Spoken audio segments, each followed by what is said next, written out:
publicado en agosto del 2018 para PlayStation 4 y PC en su momento, llegando en octubre a Nintendo Switch y en enero del 2019 a Xbox, tenemos la secuela de un juego que por su contenido uno pensaría fue desarrollado por un estudio mexicano, pero de hecho Dreambox Studios es canadiense. Me refiero a Guacamelee 2 Complete Edition, un título de acción y plataformas en 2D lleno de referencias a películas, juegos, memes y caricaturas, adaptado todo a la cultura y folclore mexicano.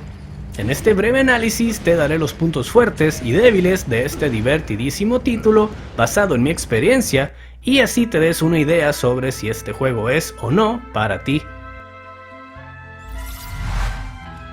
¿Vale la pena Guacamelee 2 Complete Edition? Bienvenido a GameRKR, yo soy Blatch y este es mi análisis. Luego de vencer a Carlos Calaca en la primera entrega y salvar al Mexiverso, escena que tendremos simplificada al iniciar el juego, Juan Aguacate se dedicó a ser un padre de familia, se casó con Lupita, la hija del presidente, tiene 2 hijos y revive de vez en cuando las viejas glorias de la lucha en su cuarto. 7 años después de aquella gesta heroica, el Mexiverso se ve amenazado de nueva cuenta, esta vez por un luchador misterioso y poderoso llamado Salvador, quien está en busca del guacamole sagrado y cuya ambición está provocando que la oscuridad y la tragedia acaparen poco a poco al universo. Como héroe del Mexiverso, Juan tendrá que ponerse su máscara otra vez para tratar de ser el héroe que algún día fue.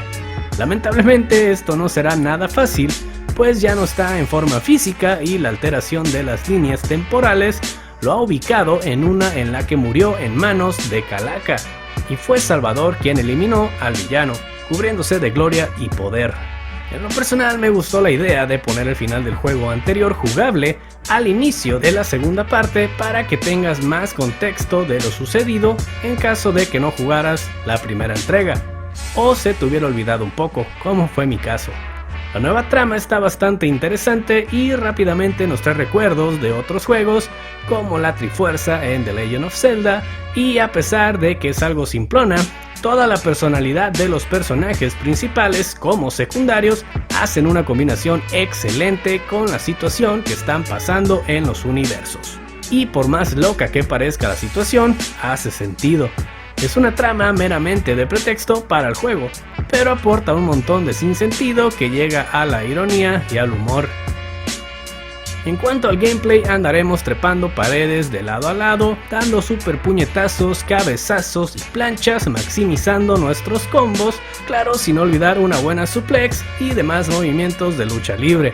El juego es un buen Metroidvania, en los cuales exploraremos templos o áreas con locaciones bloqueadas a faltas de ciertas habilidades que iremos desbloqueando y también mejorando para conseguir entrar a nuevas zonas y también usarlas en combate.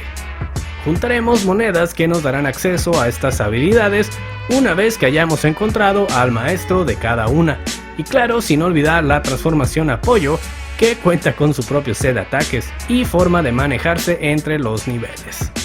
Iremos de arriba abajo, de izquierda a derecha, evitando enemigos y obstáculos en todo el juego.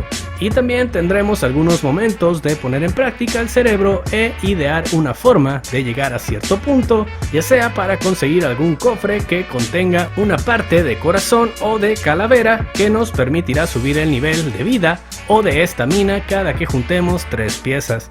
Algo que creo faltó fue el innovar en cuanto a los movimientos especiales, ya que son los mismos que en la entrega pasada. No es algo malo, pero sí quedan las ganas de ver alguno nuevo o alguna variante solo para sentir que hay un cambio en sí, aunque el juego no lo necesita, la verdad, ya que sus mecánicas son bastante sólidas y solo quedan las ganas de algo diferente. Los rompecabezas de la historia no son muy complicados, pero los que se presentan para obtener los cofres sí echan a andar un poco más el coco para solucionarlos, o a veces haciendo movimientos innecesarios hasta conseguirlo solo para darnos cuenta que había una forma más simple. La edición completa añade una sección especial de retos, donde pondrás en práctica todo lo que has aprendido para superar pruebas de tiempo o resistencia, un agregado que es bienvenido. También nos ofrece la oportunidad de jugar con otros personajes del juego y que cada uno cuenta con su variación de movimiento y de estética, eso sin mencionar algunos trajes especiales que puedes obtener. Visualmente el juego se ve muy colorido con todo el folclore mexicano. Si bien es un juego que exige en su apartado gráfico, lo que presentaron en Guacamelee 2 sí es una mejora a su entrega pasada, y el HDR hace que los colores sean muy vivos. Es todo un espectáculo agradable ver tanto movimiento en escena. Entonces, ¿vale la pena Guacamelee 2? Si andas buscando un juego de este estilo, sin duda alguna te lo recomiendo. No le envidia nada a juegos del mismo género y se sabe diferenciar demasiado por sí mismo. El título dura alrededor de 10 horas, eso sin completarlo al 100%, y ofrece una segunda vuelta con mayor dificultad por si te quedan ganas. Si no te atrajo nada de lo que viste, tal vez te recomiendo no comprarlo o esperar a que esté a un super precio. Yo lo compré alrededor de los $7 y la verdad es que no me arrepiento. Y bueno, hasta aquí mi análisis de Guacamelee 2, déjame saber en tus comentarios qué te pareció, si te gustó el juego o si ya lo habías jugado y si piensas comprarlo o no. Regálame tu buen like, que eso ayuda mucho al canal, comparte el video con tus amigos, muchas gracias por tu apoyo, yo soy Blatch y nos vemos.